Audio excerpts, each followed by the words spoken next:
Hey everybody, it is Jinx here. We are live on Mercury Podcast and Pop Culture Podcast News. There we go. And we're live here at Tucson Comic-Con 2025 at the Tucson Convention Center. I'm Jinx. I am the host of Cos Talk Live, part of the Age of Radio Network. And we are on day 2 here at Tucson Comic-Con, Saturday, August 30th. I am so random with that. Yes, so we are here, day 2 at Tucson Comic-Con, and I have some awesome people here to introduce you to. So I have with me Danielle and Brandon. They are from Husky Hubby Cosplay. Exactly, Awesome. You got it right. As well as the new group Arizona Cause, C-A-U-S-E, Cosplay. Yes. So Danielle, I want to go ahead and let you introduce yourself a little bit, talk about your, how you got started in cosplay. Okay, yeah, so as Jinx said, I'm Danielle and this is Brandon, and we run an Instagram, Husky Hubby Cosplay. We met in 2017 and we were both super nerdy, super geeky, and we started cosplaying. Our very first were Lucas and Eleven from Stranger Things. Okay, cool. And that was just kind of a outfit cosplay, and then the following year, Husky Hubby was like, hey, I want to be Gang Orca from My Hero Academia. Okay. And so I dove in with that. That was my very first foam costume, was doing his head for that, and you can see that on our Instagram, iteration 1, and then I redid it for a costume convention a little later. But our biggest, most exciting piece that we always get so much love from is Alphonse, and so he was really my second and my biggest project. Oh, wow. So this is your second project. Yes, yeah. So this is really my love, my baby. Wow. I mean, also my love is inside there. Also but inside, yes. Yeah. That's amazing. So let's talk about, your foray into foam. What did you know about foam, and how did you, learn the techniques? So when I started with foam, I knew nothing. I used YouTube tutorials. I shouldn't say I knew nothing. I've been scrapbooking since I was little, loved paper crafting. And a lot of the geometric thinking in paper crafting is super similar to the geometric thinking in foam. Okay. So that's kind of, if you've got that knowledge of what things look like when they go together, you can do great stuff with foam. And also YouTube is your best friend. Yeah, I agree. I've learned so much about cosplay on YouTube. Yeah, and trial and error. There are so many people with so many different body types and body shapes, and one of our big things at Husky Hubby is that cosplay is for everyone. Yes. No matter if you're really tall or, the really shortest. Short. Full Metal Alchemist, you go. you can cosplay and you can do it. And so being able to look at, your shape and understand your shape, you can transform anything into foam. And awesome. you don't need a ton of tools. I got started with one of those knives, essentially a box cutter. Okay, yes. Yep. As long as your knives are really sharp, right? Yes, that is a key. Get a sharpening stone, or I know we don't have a sharpening stone, but our knife, our kitchen knife set, has an integrated little sharpener, and I use that. Awesome. Yeah. So, so what kind of materials? There's all sorts of different kinds of foam, right? And we're even on a foam floor mat, which when I started using foam, that was where I started. So where did you start, and now what do you use? So I started, honestly, with the EVA foam rolls that you can get at Michael's, Rip Joann's. I used to, so sad. Used to get them at Joann's, I'll get some at Hobby Lobby. I actually have never used the foam mats. Oh, really? Okay. Yeah, I prefer the foam rolls only because they're not textured on either side. Yeah. So if viewers that are watching, if you don't know what I'm talking about, you can buy these anti-fatigue foam floor mats for your home gyms or workshops, and you can buy these at any Home Depot or Harbor Freight, and one side has that kind of automotive texture so that there's no slip, and the other side is smooth. And it's great for beginners because number one, it's easy to get and it's cheap. Number two, it's great for large pieces. You can use that textured side, but most people use the non-textured side. Tons of limitations though, it's not as flexible as has like the higher quality EVA foam, like the ones that Danielle mentioned that you can buy at craft stores. But if it's your first time, check out these. You can even get them at like Five Below or the dollar stores in single sheets, right? Marshalls. I think I've seen. I almost got some at Marshalls because I was like, "Ooh, I'll use this instead of getting a 10 millimeter roll." Right. Yeah. And they come in different like designs. Like I said, this is you can't. Last time I pointed at the floor, but it looks like a wood floor. So sometimes you can get away with just getting like the pre-made ones if it's your first time. Now let's talk a little bit about how you prep the foam and manipulate it. Okay, so yeah, there are also patterns everywhere. You move in. There we go. There's also patterns everywhere. You can find free patterns. So I'll start. Well, really, I'll start with an idea, or Husky Hubby will be like, "Hey, I want to do this," and I'll be like, "Okay, cool." And then you get a foam pattern, and then you print it out. And you put it on that foam. So whatever, if you've got the floorboard foam or you get craft store foam, you use a really sharp knife. Yeah. Cut it out, and then one of the most important things to do is make sure you heat seal your foam. Okay. So talk about how you heat seal it. Yep. I got a really cheap heat gun. I think you can find them at Harbor Freight. I got mine from Amazon. Probably like under $20. Yep. Yeah. And you take it, and you have to be careful because it's like 400 degrees. And you do soft kind of passes over the foam, and you'll see like the pores on your foam close and change colors. And that means it's going to prime better. It's going to paint better. And it's just going to overall wear better. And then you can also, when you heat seal foam, you can curve it. So to get, foam wants to be straight. Like that's just, it does. But we want to curve it into all different shapes. Yes. So we heat it up, and then you can curve it, and then it'll hold its curve. So like my arm here, it was heat sealed, and so now it holds.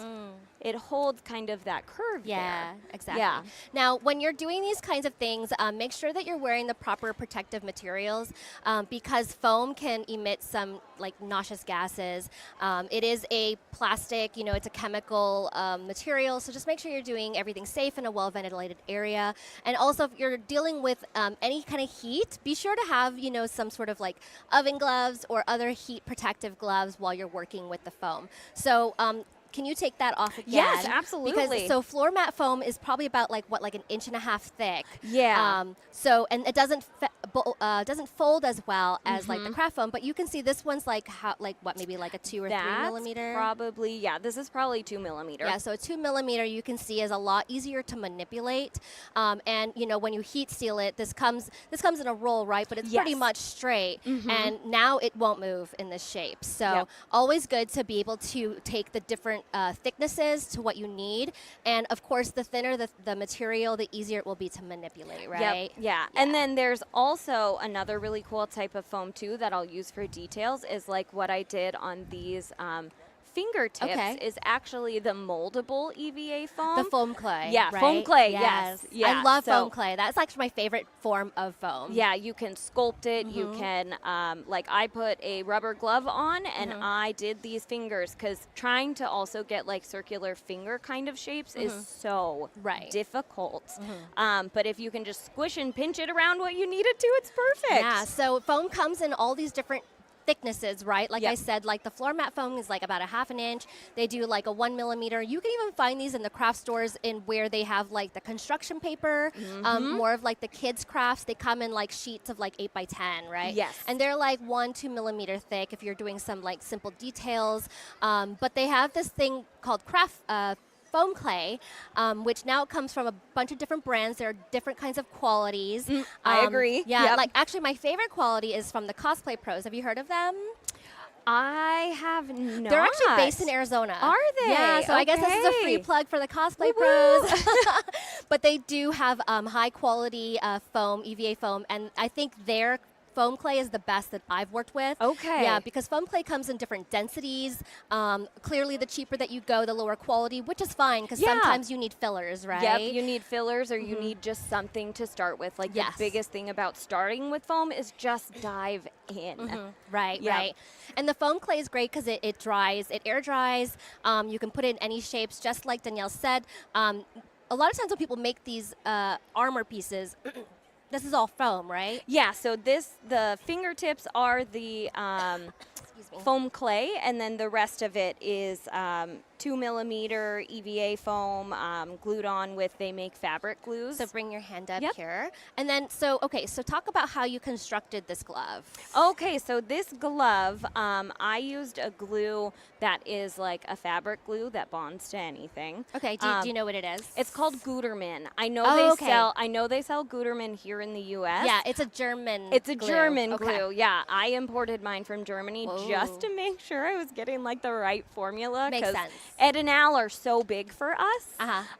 And so then I had a glove on, and I took the glue, and then I folded, after heat sealing, folded those pieces around and held them there, and then just... Is it like a fast curing glue? It is, yeah. So Okay. it's much more fast curing than even contact cement. Oh, okay. Which is what I normally use. So contact cement is one of the adhesives that I'll use to put foam together. And again, contact cement is you have to have your protective equipment for it. The fumes that it releases. Yeah, the fumes that it releases are super not great for your Yeah. lungs, not great for your brain. So and so that contact cement wasn't going to work on fabric because it's not always the best for fabric. So using a glue that's specialized to fabric is really good. So I cut all the pieces out, and this one was actually hand patterned. I did this myself because I have tiny hands, and a lot of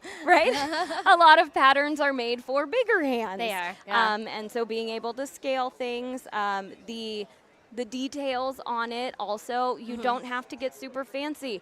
I did these details with a pen. Okay, So I had like a nice. Crayola marker cap, and I used my pen to draw around them, and that's what really gives it kind of those nice. rivety details. And then on this hand piece here, you can use your knife to kind of cut in and do a little extra detail. And again, heat sealing any slit or score in your foam, heat sealing will open it up. And so there's a lot, like if you're gonna start, I'd say the tools you need to start with foam crafting are gonna be your foam, they're gonna be a sharp knife, Yes. and then an adhesive is good. And then as far as sealing and painting your foam, I am a flexi or a Plastidip stan. I love Plastidip. I Plastidip all of my pieces before I paint them. And Alphonse that you're seeing here is actually 2.5 years old.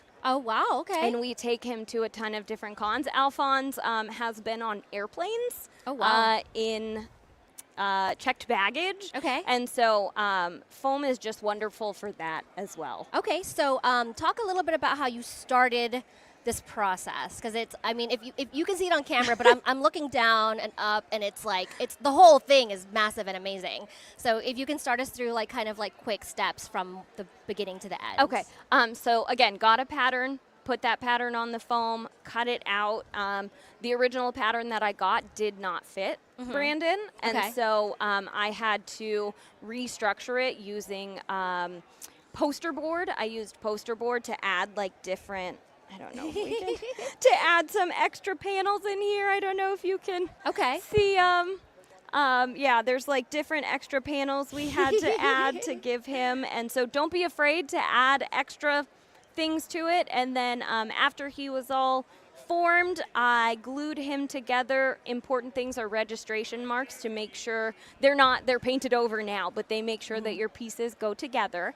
And then I Plastidiped the whole thing, and this is really just cool metallic spray paint. Okay, can you talk about what Plastidip is? Yeah, so Plastidip is really like a rubberized sealer, and people will use it a lot to, if you've ever had a pair of pliers and they've got that rubber coating on the outside, and that coating comes off, people will re-dip them with Plastidip. Okay. But what that does for a foam piece is it's flexible, but also seals all your foam and makes it so that the paint adheres, and you can't chip it off or scratch it or scrape it off. So that is kind of after you heat seal your foam, you seal it with Plastidip. And there's also other kinds, you can use Flexi Seal, I think is another spray one. Okay. And then you can even use Mod Podge or Elmer's glue if you want to paint it on, so you don't have to get fancy with with And they make Plastidip. Mod Podge sprays too, I think. So I think they make a lot of different glues and sprays now. So. Okay, awesome. Yeah, I found Plastidip and fell in love and never looked back, much like with Brandon here. But and then a couple coats of spray paint after your Plastidip dries. So the whole process from start to finish. The whole process from start to finish was probably about 2.5 months. Okay. Yeah.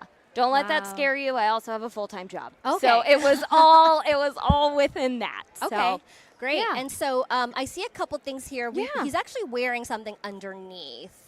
So what does he wear underneath this armor? So under this armor is just some moisture wicking, like cool gear. Okay.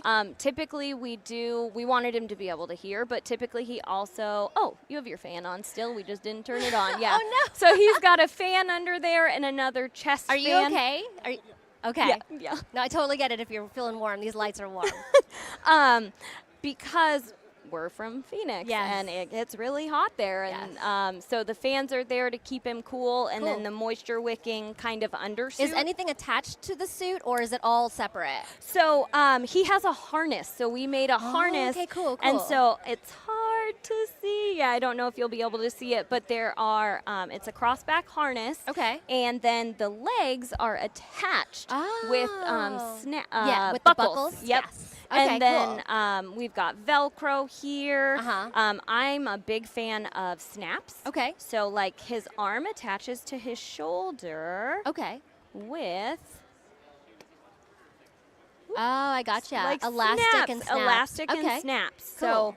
So that's how it all attaches because, like we said, it goes on planes and things. Right. And, yeah. So how many separate pieces is this if you were to pack it in a suitcase then? Okay, let's see. 1, 2, 3, 4, 5, 6. So 7, 8, 9, and then 10, 11, 12, 13, 14, 15 of just the foam pieces. Okay. And then the harness is in there and his apron. And, you can't see it on camera, but his leg pouch fell. And gloves, yeah. So it's probably about 20 pieces altogether that we pack with us when we go places. And what, do you put it on like in one big suitcase or separate suitcases? Yeah, so when we have to travel in, use suitcases to travel, we'll put it all in one like biggest carry-on that you can get, like rolling carry-on. Another thing that's great about foam if you have to travel is it smushes a little bit easier and it's not as heavy as printed stuff. So it won't like hit the weight balance on a plane. Right. Yep. Yeah. But then when we come to cons like this, we have really big like college laundry bags almost. Okay. That's what we pack stuff in. I see. Okay. Yeah, to bring it. So it just Awesome. makes it a lot easier. Wow. that okay. way, And yeah. so you sourced all this foam from where? Either Michael's, Hobby okay. Lobby, Joann's. Yeah. Sure. So all this foam, was purchased through there. Okay. So what tip would you give people who wanted to get started in foam that you learned kind of down the line that you wish you knew? How important heat sealing is. Okay. The first gang orca I didn't heat seal them. Actually, the very first time I used foam, I did not heat seal it, and I must use like 8 layers of paint. Yep. Yeah, because it's like a foam sponge. Yeah, It yeah. just soaks in all the foam. Yeah. So, all the paint. Yeah. So definitely heat sealing is important. Heat sealing is important. And then just be like the biggest thing that I've had to embrace is be gentle with yourself. Okay. Yeah. Be gentle with yourself. Make mistakes. Okay. Nothing that you mess up is unfixable. You mess it up and it just becomes a happy accident, like There a you Bob go. Ross painting. Oh, there you go. So, yeah. And foam is kind of forgiving, isn't it? Because you can Yes. remold it, you can paint over it, you can Yep. re-glue things.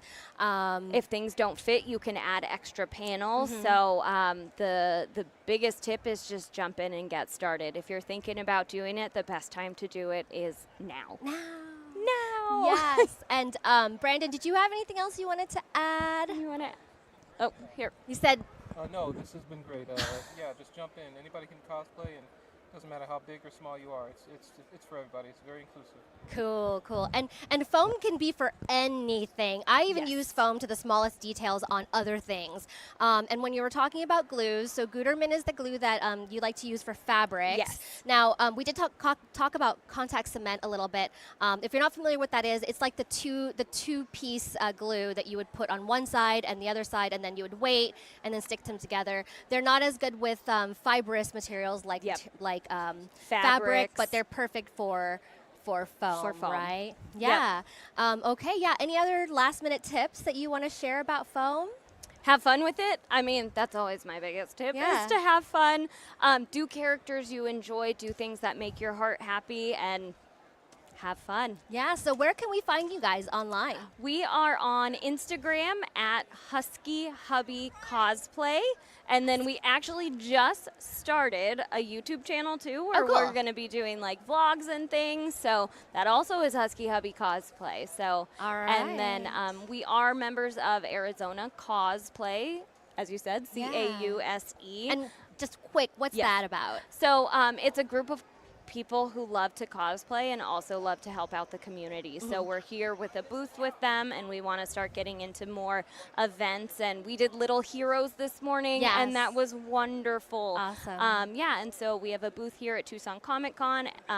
We make different things there, different props, and all of those are for sale, and all of the proceeds go to charity. Okay, Yeah, great. yeah. Well, thank you so much, Brandon. Thank you so much, Danielle, for taking the time to Thank see with us. you. Again, guys, we are day 2 at Tucson Comic Con 2025 here at the Tucson Convention Center. You can still buy your tickets because there's still one more day. So if you do, make sure you stop by Arizona Cosplay to visit Danielle and Brandon. We are here at the Age of Radio booth in the arena, A03, along with Geek Collective, who is a comic book publishing house. I am Jinx from Cos Talk Live, and this has been Mercury, a podcast news and pop culture podcast live from Tucson Comic Con. So we will see you again soon. Stay tuned for the next thing. Bye, Bye. guys. Thank you so much.